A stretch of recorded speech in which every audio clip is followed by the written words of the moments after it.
After she disappeared from home one day as a teenager, her sister was told not to play in a certain part of the backyard anymore. Years later, cadaver dogs would alert on that exact spot. But then in a routine traffic stop, she was miraculously discovered, an adult living under a fake name. But was it really her or a convenient imposter? This is the true crime story of Mary Day, the missing person detectives refuse to believe has been found.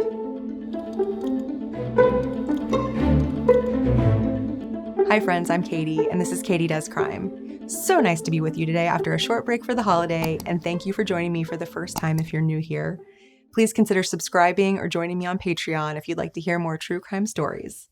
Like this one, which caught my eye when someone posted about it on Reddit, and the comments were wild, like, "I'll bet she had a secret daughter who was forced to assume the identity of the other daughter," and "there would be a clear difference between a 13-year-old shoe and a baby shoe." I had to know more. Mary Louise Day disappeared around July 15, 1981, from her home in Seaside, California. She was only 13 years old, and yet no one reported her missing. Her parents simply didn't seem to care. Her mother would later tell police, "If she's dead, she's dead." The neighbors didn't know her, and she wasn't enrolled in school. She just vanished into the night. And her family was the type a person might want to vanish from. Mary was born on February 19, 1968, in Little Falls, New York, a tiny town in the center of the state near the Mohawk River. Her parents, Charlotte and Charles Day, soon gave her two younger sisters, Kathy and Sherry. But their mother had a hard time caring for the three, and they often found themselves shuttled between their house and a foster home. One time, when they were returned to their mother, she'd divorced their father, married an army man named William Hoole, and had two more children. Apparently, the couple was deemed stable enough at this time to regain full custody of two of the girls, Mary and Kathy. The third sister, Sherry, was permanently adopted by the foster parents when she was 6 years old. But the stability Children's Protective Services saw in the Hoole household was not something Mary experienced. The family moved from military base to military base, and Mary's stepfather became more and more abusive toward her. In December of 1980, Mary was removed from their home in Hawaii to escape his physical abuse. The family then moved to his new station near Monterey in California, but Mary was luckily kept behind in protective custody. Unfortunately, she would be returned to the family and have to join everyone in Seaside a few months later. And unsurprisingly, Mary was known to try to run away from home and the abuse she suffered there, and returning her became a regular part of the job for the local police. Still, it's obviously strange that no one bothered to report it when she disappeared for good in 1981. Sherry, the sister who was adopted by the foster family, visited her birth family once and asked her sister Kathy what happened to Mary. Kathy said, "Shh, don't say anything. We're not allowed to talk about Mary." All she knew was that their mom said Mary had run off one night after most of the family had gone out to dinner. The stepfather's dog was sick when they returned home, and he assumed Mary must have poisoned his pet. He beat her in a way he never had before. Maybe it's reasonable to think that the 13-year-old had disappeared because she finally succeeded in her attempts to break free. But to the sister, Sherry, it just didn't seem right. 13 years later, in 1994, she filed the missing persons report that her mom never cared to. But, 13 years had passed, 13 years of no one hearing from Mary and barely anyone caring, so the police didn't investigate further. 5 years later, in 1999, Sherry sent Mary's photo and information to the National Center for Missing and Exploited Children, a U.S. government-funded nonprofit that helps locate lost and abducted children. They made an age progression rendering of Mary that just sort of breaks your heart with how sweet and happy she's supposed to look at the age of 31, like a person who ended up with a good life free from childhood trauma. Thanks to the National Center for Missing and Exploited Children, the case made it back to the Seaside Police in 2002, but there sure wasn't much in the way of clues for them. I already mentioned that the neighbors didn't know Mary and she hadn't been enrolled in California schools, but her parents had never even told anyone else that she left. The detective on the case said it wasn't totally surprising.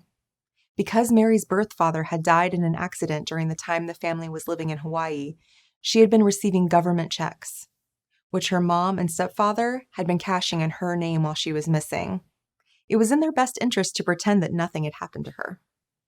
When one of the detectives on the case interviewed Mary's other sister, Kathy, she said that the day Mary disappeared lives in her head. The family returned home from dinner to find the dog dying on the kitchen floor, and Mary's stepfather assumed she had maliciously poisoned his beloved best friend. He hit her, she yelled. There was nothing the rest of the family could do as the two brutally fought. The last time her sister saw her, Mary had blood coming out of her mouth. And after that, the kids weren't allowed to go into one spot in the backyard. Their stepfather simply told them they weren't supposed to touch it. Obviously, this raised huge red flags for the detectives, who suddenly realized that this was no simple missing persons case. They brought in a team of cadaver dogs to that house where Mary had last been seen, and 4 of the dogs seemed to agree on one place in the backyard beside a tree. 4 of them. The detectives dug in that spot. Imagine the adrenaline after 21 years, and lo and behold, they uncovered a little girl's shoe. One detective thought, here we are, we found her. So they dug and they dug and they kept digging, and they found nothing. The dog handler was so sure that the dogs weren't wrong. How could 4 of them decide on the same incorrect spot on their own? The handler said the body must have been moved. The detectives said they had to find and question Mary's parents. They found the couple in Kansas, still married and with his stepfather now working as a prison corrections officer. Mary's mom said that her running away was just no big deal to them. It was something she was known for.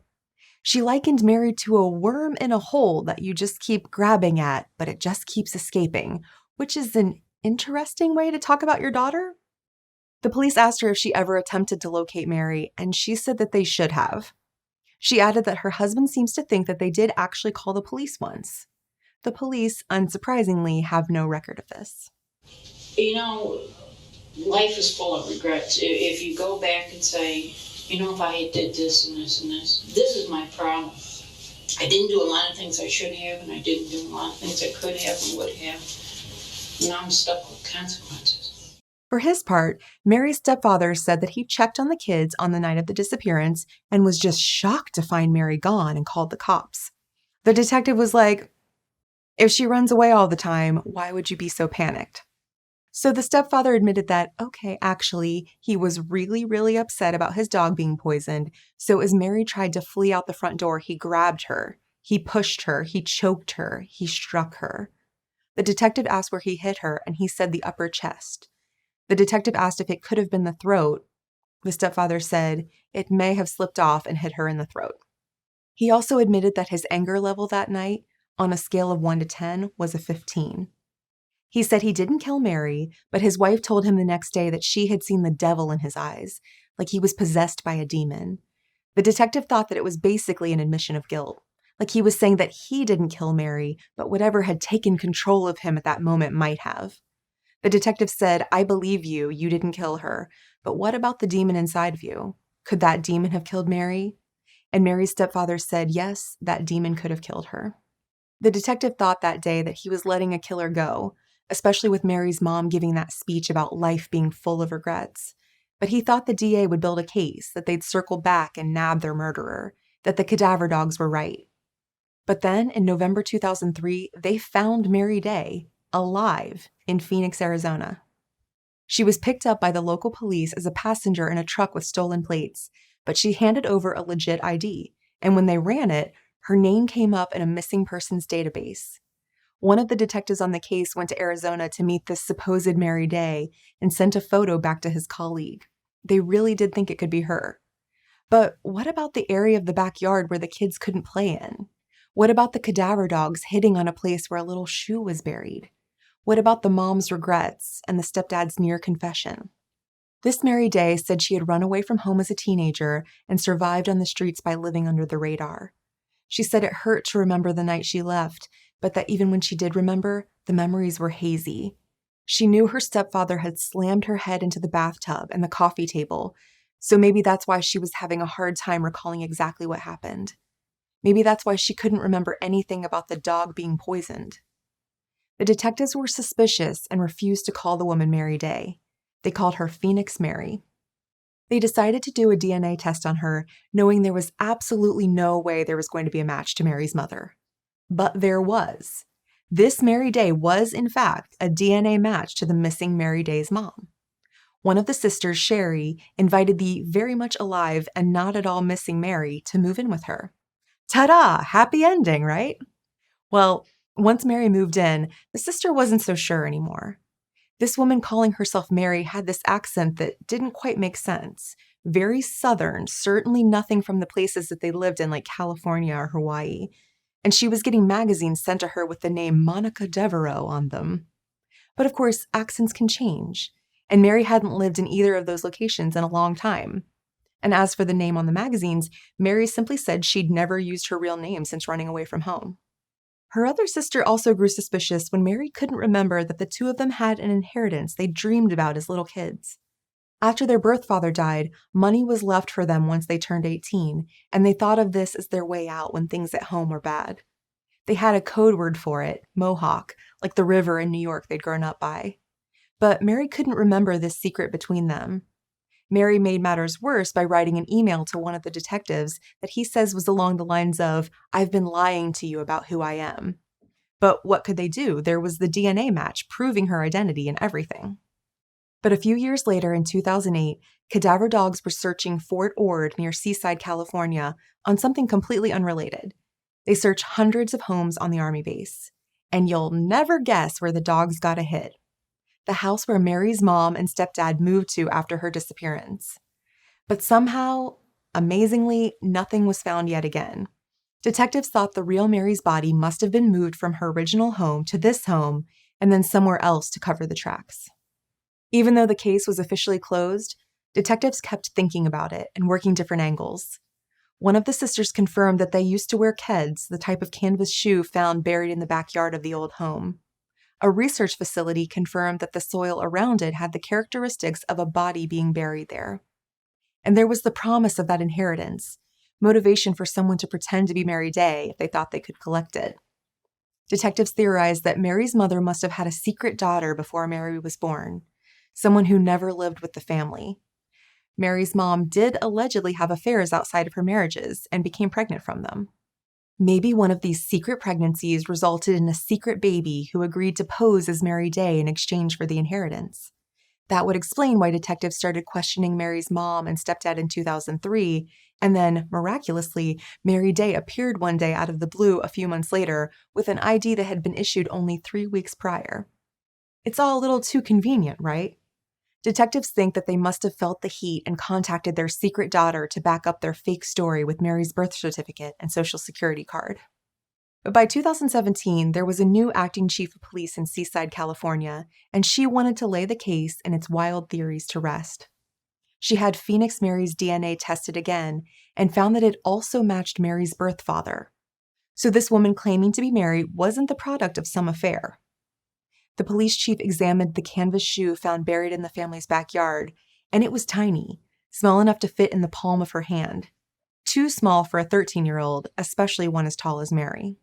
When the new police chief visited Mary, Mary gave her the name of a woman she'd stayed with during her runaway period. And that woman did confirm that she took Mary in from the streets when Mary was 15, and that Mary lived with her and her 2 daughters for a year before she just disappeared again. Mary washed dishes, took money under the table, did what she needed to survive. The new police chief was also able to discover, just by talking to her, that Mary had quote-unquote conveniently gotten her Arizona state ID when the heat was on her parents because she needed to prove her identity to get state-sponsored healthcare for gallbladder surgery. A nonprofit group had to help her get her birth certificate after all those years.